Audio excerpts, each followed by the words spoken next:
For nearly 7 years, Turkey was locked out of America's most advanced fighter jet program.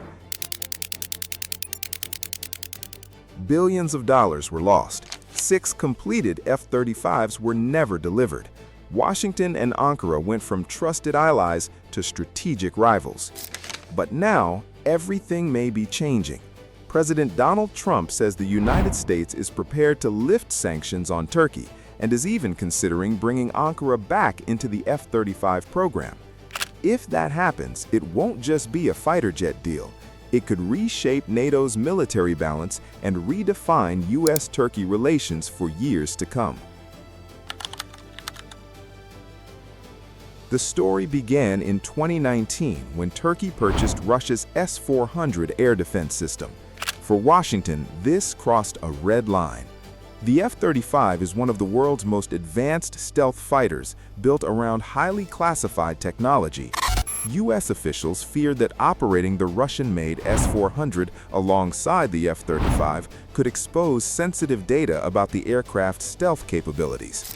As a result, Turkey was removed from the F-35 program before receiving its aircraft.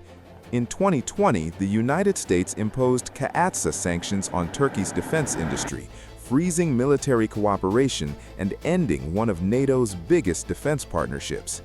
For years, many believed the relationship had reached a point of no return. Now, President Trump says his administration intends to lift those sanctions and is open to discussing future F-35 sales to Turkey. The announcement signals a major shift in U.S. policy. Turkey remains one of NATO's largest and most strategically important militaries. It controls access to the Black Sea through the Bosporus Strait and plays a key role in the Middle East, the Eastern Mediterranean, and the Caucasus. As global tensions continue to rise, Washington appears increasingly interested in strengthening its relationship with Ankara, rather than pushing it closer to Russia. However, there's one major obstacle. Turkey still possesses the Russian S-400 system.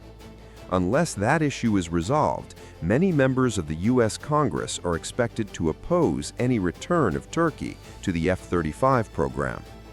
In other words, the political door may be opening, but it is far from fully unlocked.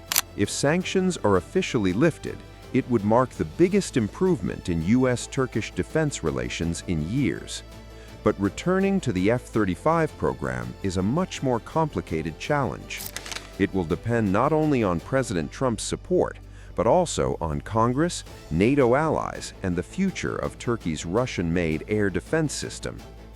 The coming months could determine whether this becomes one of NATO's greatest reconciliations or another missed opportunity. One thing is certain: the future of the F-35 is no longer just about advanced technology. It has become a symbol of trust, alliances, and geopolitical power. What do you think? Should the United States allow Turkey back into the F-35 program? Or has the S-400 issue permanently changed the relationship? Let us know your thoughts in the comments. And if you enjoy in-depth military and geopolitical documentaries, subscribe to Dark Notice for more stories behind the world's biggest defense decisions.